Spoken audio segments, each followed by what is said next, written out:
The air was thick with rage. A furious mob, hundreds strong, surged toward Buckingham Palace, their voices a deafening roar of anger and frustration.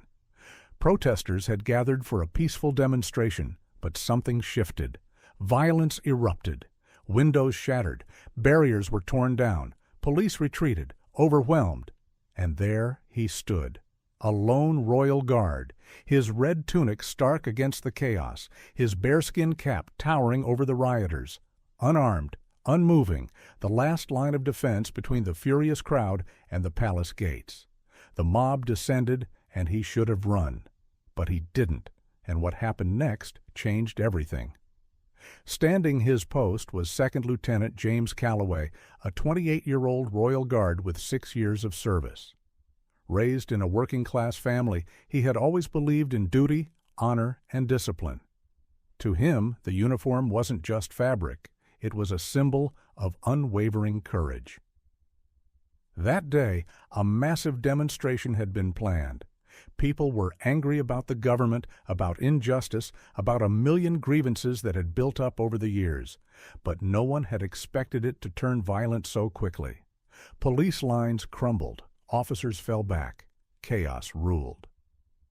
And somehow, James was left alone at the main gate. He heard the chants, the anger, the desperation in their voices. The crowd stormed toward him, fists clenched, eyes blazing with fury. Someone threw a bottle. It shattered inches from his feet. Another protester raised a fist, ready to strike. James stood his ground.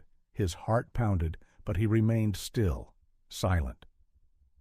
No royal guard had ever broken formation in the face of adversity, and he wasn't about to be the first.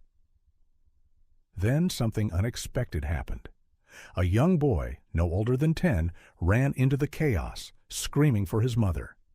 Lost, terrified, and pushed by the surging crowd, he stumbled toward the royal guard, tears streaming down his face. James didn't hesitate. Breaking protocol, he dropped his stoic stance and knelt down, his tall frame shielding the boy from the madness. His voice, calm yet firm, cut through the noise. "Stay with me," he whispered. "I'll keep you safe." The mob froze. For a moment, it wasn't anger that filled the air, but silence. The boy clung to James, his tiny hands grasping the guard's uniform as if it were his only lifeline. The crowd, seeing the raw humanity before them, hesitated. One by one, fists dropped. Shouts quieted. The violence that had been moments from erupting further stopped. A woman burst through the crowd, a mother's desperate search finally ending. She collapsed in sobs as James gently handed her son over, his own eyes wet with emotion. The scene was undeniable. Amid the fury and division, here was unity, love, protection.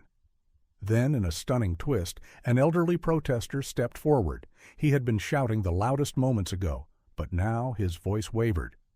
"We're angry," he said, "but we're not monsters." Another protester nodded. Others followed. Then the unthinkable happened. One by one, they turned around.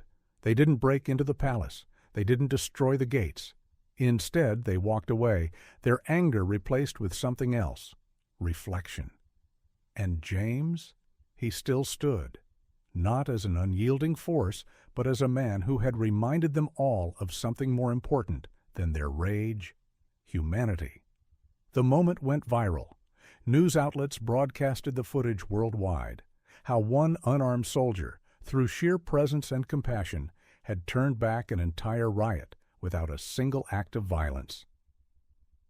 A week later, James received an unexpected visitor, none other than the king himself.